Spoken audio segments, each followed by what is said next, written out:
What's up, guys? Live here at YCS Dallas with Mello. He just came off a top 32 with SPYRALs. How was your event, man? Man, it was fun, man. I came here no place to stay though, so that was interesting. But I found some friends. Made it work. Made it work. That's the good thing about the community. We all got some friends, so that's good. All right, let's check it out, man. For sure. So starting with 3 quick fix. It's not once per turn. That's all you need to know. He's busted. 3 drones. So this card's really good, especially in the mirror, because it helps brick the opponent's deck, and the SPYRAL deck has a ton of bricks. So this just helps you live a turn. So he comes up on it. Then 2 resorts. This card's busted. It helps out set rotation. A lot of people don't know that. Sorry if I'm giving that away. And then it helps you attack it directly for game. So he's really busted. And then only 2 agents for consistency, because you don't ever really want to open it. You really want to be able to search it off resort. 1 sleeper. This card's really busted, obviously. The 1 matchup play. Never need more than those. So something I really wish I would have changed is the Destrudo engine, because paying half your life points is really relevant. It helps you get OTK easier, and Saki wins, like attacking directly or using the Lure Lose guy. And he was really subpar all day. So the 1 DD Crow is searchable. And then for hand traps, I played 3 Drow, 2 Ash. So I chose definitely the Drows because it's good against everything. Magician, Draco, even Trick Stars, the mirror, obviously. And I feel like it was the 1 trap that I really wanted to open. And then I only chose 2 Ash because I wanted to keep the deck close to 40 as possible and maximize the potential to OTK if I go first. That's why I felt like just 2 of that. And he's not as impactful by himself as Droll is by himself. So, and I chose also no Max C because I feel like that's not as impactful anymore as it used to be, sadly, because drawing it to bricks doesn't help, and plus you can still get OTK or make unbreakable boards. So that was my reason behind not playing Max C. No Ghost Ogres either? Yeah, no side them. Oh, okay. 1 for 1, super busted, foolish, Soul Shard should be banned. And then the 1 Regeki, because this was the card I had to put in for 41. It was really good all day, catch people off guard, no one was expecting it. It helped me win a lot of games today. 1 Big Red. I really wish I played 2 of this. I'll probably take out like something for 2. I have to make room for 2. It comes up a lot when, especially you and your opponent both brick. It helps to have this for later on to make Helix and then go off and OTK them, but 1 is definitely not enough. This card's too good. It's Monster Reborn.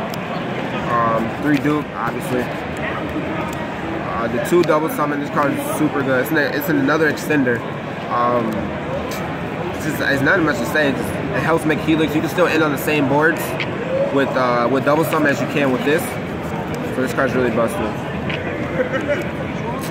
The set rotation package. I just feel like you have to play these. If you're not, then you're just losing. If you're just playing Terraforming, because he can be used as a trap. He can be used reactive and proactively. So let's say they activate their resort. You can use this to make them waste their resort basically, and then lock them out their field spell zone. Yeah, cheaper gateway to chaos. Also, cheaper, yes sir. When people play the Lord Gaia, which is attack against the gateway, Facts. You actually have Oracle, unless they're playing one of the brick Zephyr monsters, which Facts. Nobody ever will. Right. But very good call on that. Yes sir. And the 1 Ravine, same as for Destrudo. It's not really that good. You don't have to absolutely run this, especially if you're already running double summon as another extender. 2 Terraforming, because you don't want to draw into that later. You only need 2. And plus this doesn't play around draw. If you Terraform and get drawed, you might as well just scoop. 3 resorts, because obviously best card in the deck. And then 1 cable, and then the 1 rescue. So I feel like I cut these before during testing, but I feel like you just have to play them because it's searchable. They're both searchable, and they both have their utility, especially when you break. So it comes up a lot. You only need 1 of this to combo off. Primarily, you want to save it for if you have an agent engraved, so you can play on their turn with agent to pop one of their field spells, which a lot of people didn't do today. But I was always trying to do it because they have to have 2 resorts to go off. So that's it for the main. 41 for the main. I guess I go side deck. And 3 Zaphion just for Paleo, never came up. 2 system down for ABC, came up a lot. That deck is sort of kind of relevant, so I was kind of nervous about it, so I chose the side end system down. And then 3rd Ash, cards busted. Outside just going 1st or 2nd, You want as many hand traps as possible. So 2 cherries. This card is ass. So you can easily play around this. Well, not really play around it, but still make big boards if even a cherries or helix. So it's good. It has its moment if the opponent has no other extender. That's it. Then 3 ogre. This card's busted. This is the best card in the side deck. I side this every game against every matchup. This is busted. It's probably my favorite card. Would have you mained it if you had to do this all over again? Yes, if I can do this all over again, I will main it. I will try to find some way to main it. I will have to. This card is so good. None of these cards I sided in. I thought they were going to be good in theory, but hand traps are just far superior. So I sided this in once against a Draco player. It was really irrelevant. So yeah, that's it for the side. And then for the spice, we played Bills. Sometimes it comes up with the Strudo, especially against the Draco matchup. And it's you can't be out in spirals unless they use resort to attack directly. That's the only out they have. Just try to beat you down with that. It only came up one time, and it almost won me a game. So going forward, I'll definitely take this out for a Borlo. I did not play that. I missed that card. 1 Ancient Fairy, then the 1 Black Rose. This card is super busted. It helps push through boards. If they don't have a strike, they might as well just scoop, and then just OTK them. The Ancient Fairy, obviously. So 1 Doulahan. Sometimes it comes up to have the attack to beat over something, but most of the time, it never came up today. This card is like better at Doulahan job because you can just attack into something and it deals damage to both players. Cheeky way to get wins, I guess. And it switches DD Crow. So. And then the Princess Sprite, obviously. So then for the level 4s, play Babushka, Tornado, and Dweller. So I didn't make Babushka all day. It wasn't really necessary. And never even got that combo off because it's too many hand traps. And then the 1 Dweller and then the Tornado. And the Dweller came up a lot against Draco.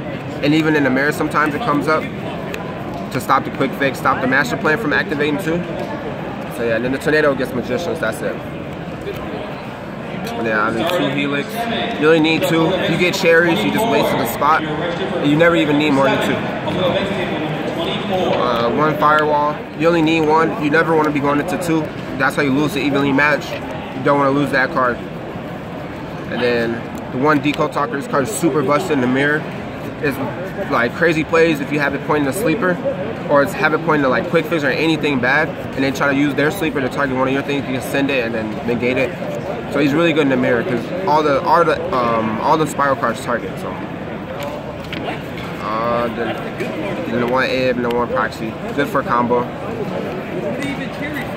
All right, sweet man. Congrats again on the top 32. Any shout outs you want to give? Shout out to my girl Bridget for always having my back. Without her, I probably wouldn't have topped because I was X2 early, but she kept me positive in it, so shout out to her. Shout out to all my friends back home. Shout out to Dreamers, my main locals. They make Yu-Gi-Oh fun, which is what it's all about. Shout out to Joe and Tristan, the main ones that helped me with the deck. I wish I listened to them and play Ogre in the main, so shout out to them for that. And then shout out to Travis and Joey and all them for letting me stay with them. I appreciate that a lot, and shout out to y'all. Thank you, man. I appreciate it. Hope to see a lot more success from you in the future. And congrats again, man. Yes, sir. Thank you.